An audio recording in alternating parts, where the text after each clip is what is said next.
What's up, Mananap? It's me, Donya Boliana, and welcome back to another episode of my vlog. Yay!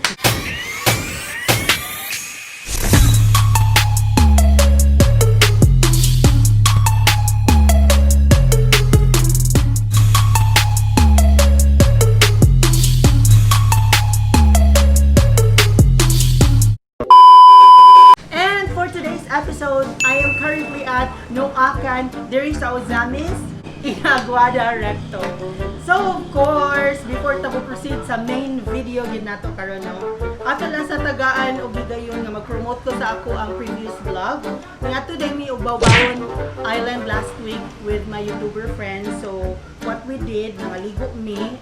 Itong gid mi, it's because wala mga atop-atop dito nga pwede ka silungan. So mo ni siya nga ako ang previous vlog. So akong ibutang ang description diri sa ubos. So if you haven't subscribed to my YouTube channel, you visit my YouTube at Donya Boliana, and nag-upload lang ko, karon lang yung adlaw nag-upload ko sa akong recent video which is Bawbawon Beach Review. So makita nato dito kung giunsa nato pag-abot sa Bawbawon from Ozamis to Bawbawon, o giunsa nako pag-uli o nganong naabot ko dito. So gi-explain ako tanan dito. So ako na sa gipang-invite ang mga puol kay mga nahong diri sa akong channel, no? Hi, I'm Kat. Please go follow me on my YouTube channel. It's Kathy Ibanez. It's double Y. And on Instagram, Kat OCMBS. Hey! Hey, I'm Gerard Ocampos. Please subscribe to my channel. It is Gerard Ocampos. Thank you. Dami makapromote, no? Thank you. Mangumusta sa kuninyo, kumusta inyong mga Oh my God. Dili jud siya okay. Oh, Ako dili siya agtang guys. wala pa ko nahuman og kumusta sorry. na day. Sorry. So ang question ako kay, kumusta man ang inyong experience sa Bawbawon ug naunsa naman mo karon? Sige, Ikaw kita na. Akong experience sa Bawbawon is very amazing. Kay? Amazing jud siya kay wala jud mi kaligo sa dagat kay hunas jud kay siya guys. So unsa naman imong nakuha after sa Ako Bawbawon? nakuha sunburn. So ako sa dalagong jud kayo ko. So sayang kaya nga ako ang tasyon glota no. So wa lang sabay lang sa atong glota kay dalagong jud kayo ko. Kaya ang uban, gibuhatan man jud ko nilang challenge dito ga init-init jud ko. Kinsa So na? Kinsa ka uban? ang ending nga ginuo mapa-mapa ako ang tang. Itong phone, pero di siya makita. Takon ako. Asa ka oy, nakahiring ka. Mura lagi ka kanang piniliso. Mura piniliso na hiring. Uy, takin mo kay. Anong gift, guys? Kay ano ba? Sunburn nga. Dito. Wala lang. We were invited by Noakan Resto here Yes. in Aguada Recto, Thank you. Ozamis City. It's because they wanted us to promote and to taste. Their masterpiece. Yeah, their chicken Not just chicken. and other chicken. Yeah. Char lang. Fries. Yeah. Sisig. Uh-huh. Diba? Everybody's Yeah. Can you tell me more about the invitation? Kabalo no, ano nakakadiri. Pakpakan ako mga bayot. Ikaw, bayad kang kasi. Pakpakan, oh, excuse me, babay ko kada ko ng tutoy. O karon mga kabalinatics na init nato ang owner sa Noakan, si Ma'am Christine, atong pakpakan. Pakpak mga mananap. So ma'am, atong pangutan-on, nganong nami dire, char. Dili, ang akong pangutan ma'am, nganong Noakan man ang imong giname ani nga resto? Actually, dili jud siya Noakan in the first place. It should be Rectorant because naa siya sa Aguada Recto Street, and then we wanted na among mahatag sa customers restaurant style, but then dili man na mo siya ma-achieve because of the place kay gamay ra siya. So amo na siyang giusab, and we named it Noakan. Kaya among mga friends, they always say, Noak ta. So, Yes. mo na lang ang among i-name as Noakan. Anong food man ang imong inaunahan? Actually, my family and akong kasosyo, my friend, Jessa, same mi o kanang bitang passion when it comes to cooking. So, my mom cooks, tapos si Jessa and his father cooks also. So, unsay nakuha na naman sa mong mga parents. So, murag ipasa-pasa na lang siya. And i-apply ninyo. I-apply na. Instead, himo ninyong business ang inyong Yes. passion. Sa kadaghan nga pwede na to i-offer sa Uzamis, nganong only chicken man?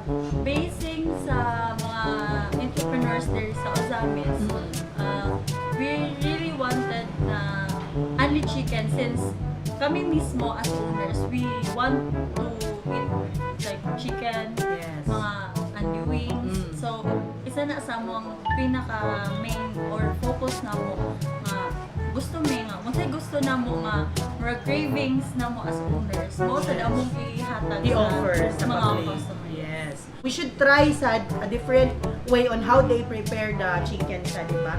So, unsa man imong ikapahambog or mga taga Usamis or sa mga Usamis nun sa imong food nga gi-offer?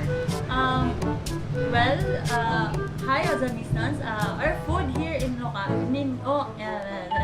Sige lang. food here in Noacan is dili lang siya ingon nga just simply only wings. So our only wings here has a different flavors. We have 6 flavors. We have sweet flaming. We have creamy garlic butter. We have garlic butter. We have barbecue. We have soy garlic. And we have our original with garlic sauce. Wow. Yes. So, lami kayo mga taga-Usamis. So, ato dyan ang tilawan o introduce nato ninyo one by one. Dayon ato i-describe ko unsa kalami ang ilang chicken diri, no? I just want to say na if you wanted to visit here in Ozamis, you should try our only wings and only rice here in Noacan. Just here, we found in Recto Street, Aguada, Ozamis City. We also have pork sizzling sisig, and also our snack na ginabalik-balikan jud, which is the fries overload. Yes. Na makaingon jud ang mga customer, like good for 3 to 4 persons naman ni siya. No, ano siya kadaghan. budget friendly lang gid kaayo bidere. Perfect. So, kita mga taga-Usamis ha, katong mga near ra gyud kaayo sa Aguada Recto, pwede ra jud mo try o mo tilaw sa ilang only chicken wings plus ang ilang overload fries. Ato sang pasalamatan si Ma'am Christine for inviting us and for allowing us to promote their store and resto. So, pakpak mga mananap! Pakpak! Accept ba mo o delivery? Yes, we do accept delivery. Mhm. If within Ozamis City, we have minimum orders of 100 pesos Okay. plus 30 pesos for delivery fee. But if gawas na sa Ozamis like Clarin, maximum that is the wala siya pinakalayo nga area nga mahatdan. Minimum lang ni og 300 pesos plus 30 pesos na delivery fee. So sa ato pa, kung bisag asa basta nara lang sa Usamis, pwede ra gyud maka-order sa inyo ako magpa-deliver. For only 30 pesos ang ilang delivery charge. Delivery charge. And also, we have, I wanna make we are doing a collaboration soon with Food Panda. Yes, congratulations day sa Food Panda no kay mag-open na ta karong either September 30th to October 15 kasi actually nakikollaborate sa or nakitayap sa ko sa Food Panda sa akong business. I also have salad bowls na gi-offer nako for a meal plan.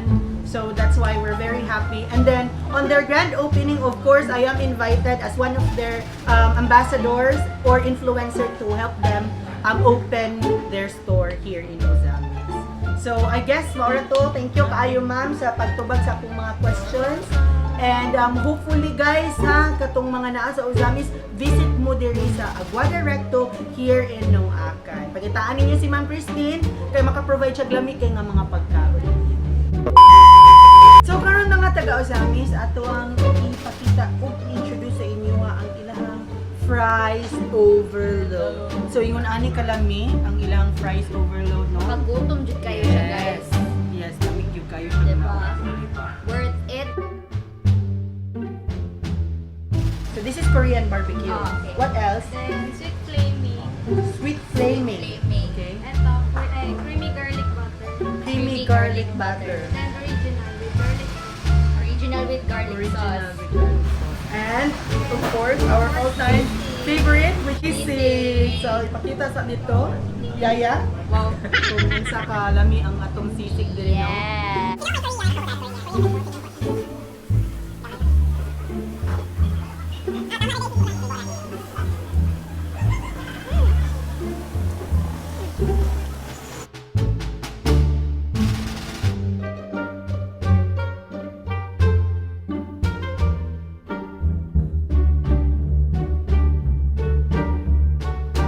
Katong mahilig og spicy. Naagad diri makita ni mo diri tanan. Yes. Kamo. Actually, the sisig. Halang po siya, guys. Yes. And then, lamig siya. Like, sa tanan ako nagtilawan ni sisig. Kaniyang Ganan ko, kay halang. Dili siya, Dili siya, kanang puol ba? Oo, Kanang dili- karne ba yun siya yes. pure? Oh, tapos na idagang tambok, something. Dili gud siya bidli, guys. Kay Yeah, halang mo bidli. gud siya makaganang taon. Yeah. Ikaw, gutom kayo? So I guess, already ni siya tanan ang sa ko ang full review. Hopefully nga i-watch ninyo ning vlog. Yes. I'm gonna upload it within the week for sure. Yes. Kapulong kong sili, what's up? Ay.